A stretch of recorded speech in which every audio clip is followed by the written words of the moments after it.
اعوذ باللہ من الشیطان الرجیم بسم اللہ الرحمن الرحیم۔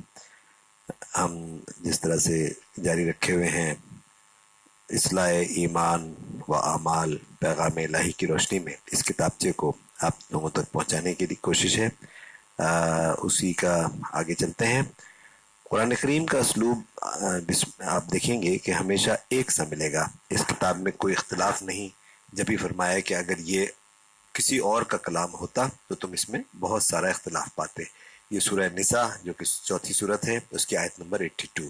منکرات میں فضول خرچی سے منع کیا گیا، فرمایا کہ فضول خرچی کرنے والے شیطان کے بھائی ہیں، یہ سورہ بنی اسرائیل 17 میں آیت نمبر 27۔ جھوٹی قسموں کے بارے میں فرمایا کہ ہم اس کا حساب لیں گے، سورہ بقرہ کی آپ دوسری صورت ہے، یہ آیت نمبر 225۔ جھوٹ بولے سے منع فرمایا گیا، برے نام رکھنے سے لوگوں کو منع فرمایا،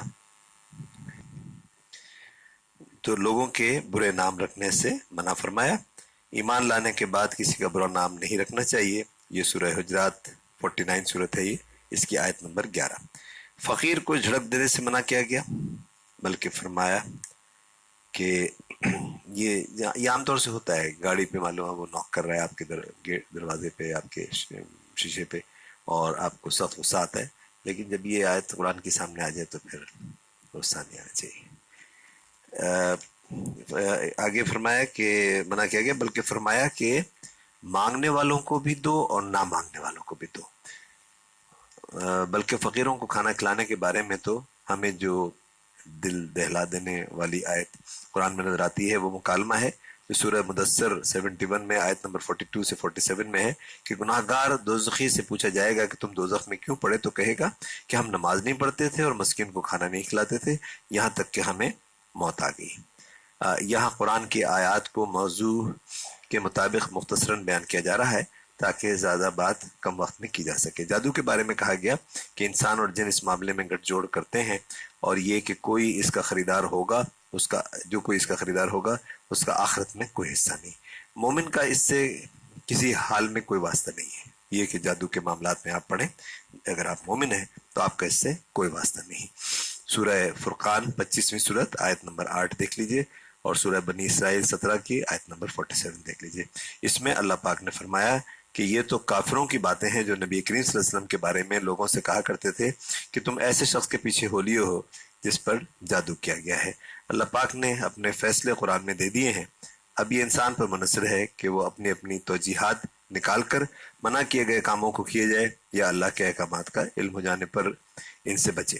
آپ یقیناً برائی سے بچیں گے اگر حقیقت میں آپ نے قرآن کو مکمل ضابطۂ حیات مانا ہے، جیسا کہ سورہ یوسف 12ویں صورت ہے کہ آخری آیت نمبر 111 میں فرمایا کہ قرآن کی بات ماننے میں کوئی ہچکچاہٹ نہیں ہونا چاہیے۔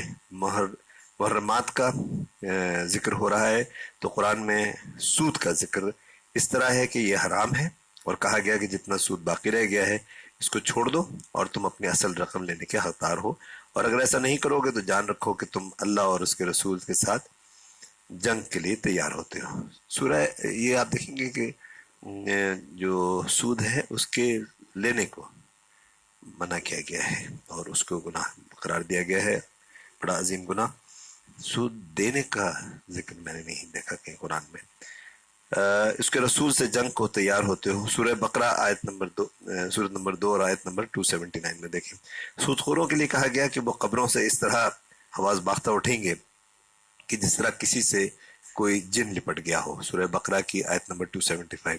تمام مقررہ شرح منافع والی گورنمنٹ کی ہوں یا پرائیویٹ اسکیمیں ہوں جو رقم کے بدلے رقم آپ کو دے رہی ہیں، یہ آپ کی اول ترجیح میں ہونا چاہیے کہ ایسے پیسے سے بچیں کہ یہ صرف وقتی اور فانی دنیا کے لیے سہولت ہو سکتا ہے، لیکن آخرت میں یہی مال آپ کے تمام اعمال کو غارت کر کے آپ کو جہنم رسید کرا سکتا ہے۔ جن لوگوں نے بھی ایسے پیسے لگائے ہوئے ہیں ان کو چاہیے کہ خود غور کریں اور اپنے حق میں اللہ کا بتایا ہوا فیصلہ کریں اور شیطان کی اس چال میں نہ آ جائیں جسے قرآن بتاتا ہے کہ وہ رزق کے بند یا کم ہونے کا خوف دلاتا رہتا ہے، سورہ بقرہ کی آیت نمبر 268۔ یعنی آپ کو شیطان یہ دلاتا رہے گا، آپ کے دل میں وسوسہ ڈالتا رہے گا کہ اگر یہ نہیں لیا تو پھر تو ہم تو بھوکے مر جائیں گے وغیرہ۔ پردے سے متعلق مردوں سے کہا گیا کہ مومن مردوں سے کہہ دو کہ اپنی نگاہیں نیچی رکھا کریں، اور مومن عورتوں سے بھی کہا کہا گیا کہ اپنی نگاہیں نیچے رکھا کریں۔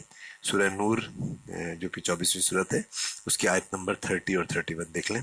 لباس کے معاملے میں مرد کا پردہ یہ ہے کہ ناف سے نیچے لے کر گھٹنے تک اپنے آپ کو مکمل ڈھانپ کر رکھیں۔ ہم اکثر سمندر کے کنارے یہ اصول بھول جاتے ہیں، اور مرد حضرات ناف سے نیچے یا گھٹنوں سے اوپر کپڑے اونچے کپڑے پہنے ہوتے ہیں۔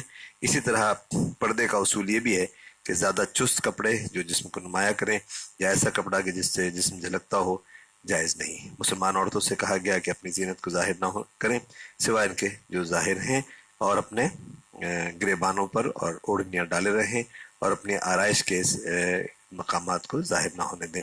سورہ نور کی آیت نمبر 31۔ سورہ نور خود 24ویں صورت ہے۔ چوری سے منع کیا گیا، اور چوری کرنے والے ہاتھ کاٹنے کا ذکر مرد ہو یا عورت قرآن میں موجود ہے۔ یہ سورہ مائدہ 5 کی آیت نمبر 38 میں آپ کو مل جائے گا۔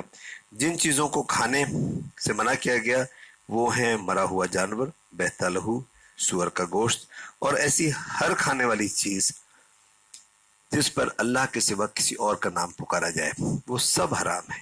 اسی طرح وہ حلال جانور بھی جو کسی قبر یا آستانے پر لا کر قربان کیا جائے وہ بھی حرام ہے۔ یہ سورہ مائدہ 5 کی آیت نمبر 3۔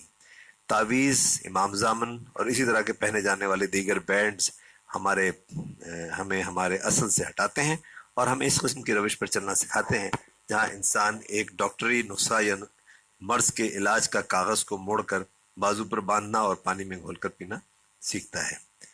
دوسرا، ضرورت اس بات کی ہے کہ ان آیات قرآنی کو بجائے پانی میں بھگو کر یا پینے یا گلے میں لٹکانے کے بجائے ان کے ساتھ وہ رویہ رکھیں جو اللہ نے ہمیں بتایا ہے، نہ کہ وہ طریقے جو قرآن کے مضمون کے خلاف ہیں۔ سورہ قمر میں 4 دفعہ دوہرا کر اللہ پاک نے فرمایا کہ ہم نے قرآن کو آسان بنا دیا ہے، کوئی ہے کہ سوچے سمجھے۔ سورہ قمر یہ 54 اور آیات ہیں 17، 22، 32 اور 40۔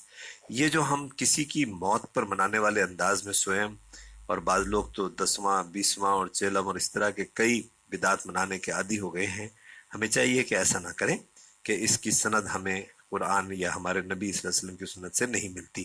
یہی ہمارا طریقہ قرآن کو سمجھ کر پڑھنے اور اس کو اپنی زندگی پر لاگو کرنے کے بجائے اس کو ختم کرانے۔ قرآن ختم ہو رہا ہے، کیا کر رہے ہیں جی؟ ختم قرآن ختم کرنے اور ختم قرآن کی محفلیں سجانے کا جو ہم نے رواج قائم کیا ہوا ہے، یہ سب اسلام کی حقیقی تعلیمات کے منافی ہے۔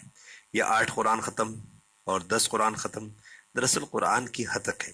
پھر جب انسان قرآن سے دوری کا راستہ اختیار کرنا شروع کرتا ہے تو پھر نہ اس کو پیری مریدی میں برائی نظر آتی ہے، اور نہ مزاروں پر سجدہ تک میں اسے کوئی اللہ کے عذاب کی وعید نظر آتی ہے۔ خاندان جو کہ معاشرے کی اکائی ہوتا ہے، فیملی کے بارے میں قرآن ہمیں یہ بتاتا ہے کہ مرد عورتوں پر حاکم ہیں، یعنی ان کو ایک درجہ فضیلت ہے، اور نیک بیویاں تو وہ ہیں جو اپنے شوہروں کے کہنے پر چلتی ہیں اور ان کے پیٹھ پیچھے ان کی امانتوں کی حفاظت کرتی ہیں۔ سورہ نساء 4 آیت 34۔ میاں بیوی دونوں سے کہا گیا کہ تمہارا لباس ہے اور تم ان کا لباس ہو۔ سورہ بقرہ آیت نمبر 187۔ یعنی جس طرح لباس انسان کی حفاظت کرتا ہے، اسے زینت دیتا ہے، اس کے عیبوں کو چھپاتا ہے اور اس سے کوئی چیز ڈھکی چھپی یا پردے میں نہیں رہتی، بالکل ایسا ہی تعلق تمہارا ایک دوسرے کے ساتھ ہونا چاہیے۔ مردوں سے کہا گیا کہ تمہاری عورتیں تمہاری کھیتی ہیں۔ سورہ بقرہ آیت 253۔ اگر ایک کسان کو اپنی کھیتی کے سامنے کھڑا دیکھیں تو آپ کو قرآن کی اس آیت کا صحیح مفہوم سمجھ آئے گا کہ کس طرح وہ اس کھیتی کو ہر طرح سے محفوظ رکھتا ہے، اس کی آبیاری کرتا ہے اور اس کی دیکھ بھال کرتا ہے، ہرگز اس کا برا نہیں چاہتا، بلکہ اس کے لیے بہت رحم دل اور اس کے خلاف اس کے دل میں کوئی کینہ، کوئی بغض، کوئی دشمنی نہیں ہوتی۔ بالکل ایسے ہی اگر شوہر حضرات اپنی بیگمات کی حفاظت کریں اور ان سے محبت کریں تو گویا انہوں نے اللہ کے حکم کو مانا، اور اگر ایسا نہ کریں تو گویا انہوں نے اللہ کے حکم کے خلاف کیا۔ مردوں کو خاندان کی کفالت کا ذمہ دار قرآن بتاتا ہے۔ سورہ نساء 4 کی آیت نمبر 34۔ باقی آیت انشاءاللہ